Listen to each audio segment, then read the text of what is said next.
Salve, salve, amigos! Vamos fazer um pequeno estudo do livro O Céu e o Inferno, de Allan Kardec, capítulo 7, As Penas Futuras segundo o Espiritismo, Código Penal da Vida Futura. Código Penal é um conjunto de normas que estabelece os tipos de penas aplicáveis às infrações. E Allan Kardec escreve que as leis que regem a nossa vida não foram formuladas por uma autoridade, um ser humano, essas leis de Deus, né? Allan Kardec observou os fatos, reuniu mensagens de vários espíritos, recebidos por diversos médiuns de várias partes do mundo, e ele foi do particular, né, dos casos particulares, e chegou às leis gerais, que é o Código Penal da Vida Futura, que a gente lê no capítulo 7 do livro O Céu e o Inferno. E Allan Kardec enumera 33 itens do Código Penal da Vida Futura. O espírito sofre na vida espiritual as consequências de todas as suas imperfeições morais: orgulho, egoísmo, inveja. A sua felicidade é proporcional ao seu grau evolutivo, do quanto ele já se libertou de suas imperfeições. Só os espíritos que atingiram a condição de espíritos puros, que já estão purificados, isentos de imperfeições, é que gozam da perfeição, da felicidade plena, da felicidade perfeita. Toda imperfeição causa sofrimento, causa a privação da felicidade. E toda qualidade causa felicidade e atenua os sofrimentos. Não há uma só imperfeição da alma que não acarrete consequências desagradáveis e inevitáveis. E não há uma só qualidade boa que não seja fonte de ventura, de felicidade. A soma das penas é proporcional à soma das imperfeições morais. E a soma dos gozos da felicidade é proporcional à soma das boas qualidades, das nossas virtudes, da nossa sabedoria. Deus criou a lei do progresso, por isso a gente precisa se esforçar, ter vontade de progredir, para conquistar o bem que ainda nos falta e nos libertar do mal que ainda possuímos. A cada um o mérito de suas obras. O grande filósofo espírita Leon Denis, no seu livro O Problema do Ser, do Destino e da Dor, escreve que a vontade é um princípio superior, é o motor da existência, é uma força poderosa em nós, a vontade. Ela é que faz desabrochar as nossas potencialidades. O sofrimento, reforça Leon Denis, conforme ensinou Kardec, é inerente à perfeição e a felicidade é inerente à perfeição. Sofrimento faz parte da imperfeição, a felicidade faz parte da perfeição. E a alma leva consigo o próprio castigo onde quer que ela esteja. O inferno está em toda parte onde haja almas sofredoras. E o céu também está em toda parte onde haja almas felizes. Céu e inferno estão dentro de cada um de nós. Jesus ensinou que o reino de Deus, ou seja, o céu, está dentro de cada um. O bem e o mal que praticamos é decorrente das nossas boas ou más qualidades. Não fazer o bem que se pode fazer também é prova de imperfeição. O espírito sofre por todo o mal que praticou, por todo o bem que podia fazer, e não fez. O espírito sofre segundo o que fez sofrer. É a lei de ação e reação, ou lei de causa e efeito. Fez o outro sofrer, aí mais dia, menos dia vem a culpa, e essa culpa nos leva a compreender melhor os inconvenientes dos nossos erros e a gente busca se corrigir. Richard Simonetti escreveu o livro A Força das Ideias e lá ele comenta a diferença entre lei de causa e efeito, lei de ação e reação e a lei do karma. Qual a diferença? A lei de causa e efeito e a lei de ação e reação são expressões sinônimas. Toda ação tem um efeito correspondente. O karma vem da filosofia hindu e transfere a lei de ação e reação para o campo moral. Os problemas kármicos, eles surgem por conta das ações do passado desviadas das leis de Deus. A gente pode se perguntar, então o karma é um castigo de Deus? Não, Deus não castiga os seus filhos, apenas os disciplina. Essa é a função das leis divinas. Deus não castiga, as leis divinas não castigam, apenas avisam. Os desajustes, as doenças estão avisando que não estamos respeitando as leis de Deus.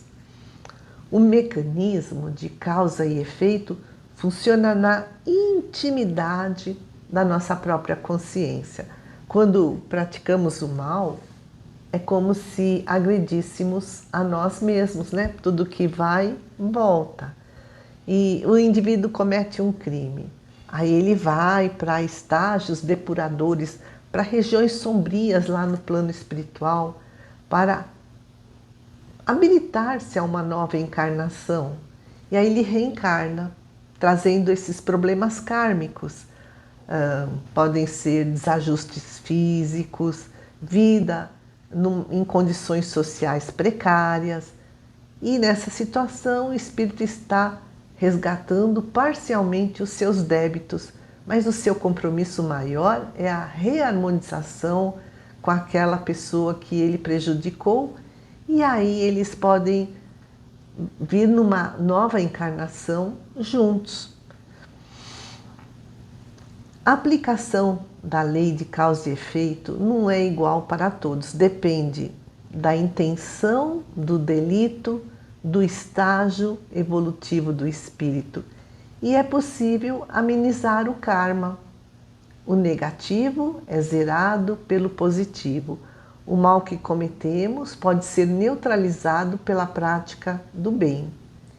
E a justiça de Deus é infinita. Todo mal, todo bem é rigorosamente levado em conta. Não há uma única ação má, um só mau pensamento que não tenha consequências fatais. Não há uma única boa ação, um só bom movimento da alma, uma boa intenção, cujo mérito fique perdido. Mesmo as pessoas mais perversas, elas têm algum bom pensamento e já é um começo de progresso. Toda falta cometida, todo mal praticado é uma dívida contraída e que tem que ser paga. Se não for nessa existência, vai ser na próxima ou nas seguintes, porque todas as existências são solidárias entre si. E o espírito sofre segundo as suas imperfeições, tanto no mundo espiritual, após o desencarne, como no mundo corporal, nas reencarnações, né, pelas faltas cometidas. As misérias, as dificuldades são expiações, e pela natureza do sofrimento, pelas dificuldades que a gente passa aqui na vida corpórea, a gente pode ter uma ideia das faltas que cometemos em existências anteriores, quais imperfeições que causaram essas faltas. E a expiação varia conforme a natureza da falta, conforme a gravidade da falta. A mesma falta pode provocar expiações diferentes segundo circunstâncias atenuantes ou agravantes, né, nas quais ela foi cometida. Igual à justiça humana, as penas são diferentes se o crime é doloso, se o crime é culposo quando não houve intenção. Por exemplo, um exemplo de circunstância atenuante, conta-se, né, que havia um tarefeiro de um centro espírita e ele tinha um problema de pele que não sarava nem com tratamento médico, nem com tratamento espiritual. Aí os mentores lhe disseram que numa encarnação anterior ele tinha sido um inquisidor que mandou muita gente para a fogueira e aí ele deveria reencarnar com a doença do fogo selvagem. Mas ele vinha fazendo bem e aí a pena foi atenuada, se transformou num leve problema de pele que não impedia essa pessoa de levar uma vida normal.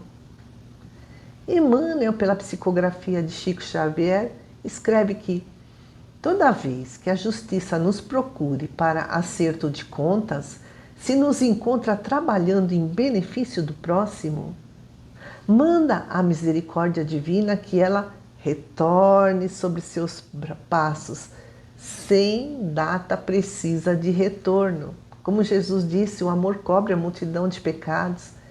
E quanto à natureza, a duração do castigo, não há uma regra absoluta, uniforme. A única lei geral é a de que toda falta recebe uma punição e toda boa ação tem a sua recompensa, segundo seu valor. A duração do castigo depende do melhoramento do espírito culpado. O espírito é o juiz do seu próprio destino.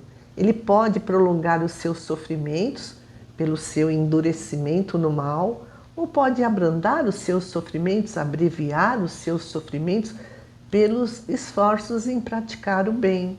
Deus é justo, pune o mal enquanto ele existe e deixa de punir quando o mal deixou de existir. Allan Kardec escreve: toda imperfeição e toda a falta que decorre dessa imperfeição trazem o seu próprio castigo. A lei da justiça divina é a cada um segundo suas próprias obras, tanto no céu como na terra. As leis de Deus estão na nossa consciência e o arrependimento é o primeiro passo para o nosso melhoramento. Aí vem a fase da expiação, da reparação. A reparação destrói o efeito, né? Anula, porque anula a causa. Os espíritos imperfeitos, né? Eles são inclusive afastados dos mundos felizes para não perturbar a harmonia. Eles vão espiar em mundos inferiores à Terra. E todos os espíritos um dia chegarão à perfeição relativa.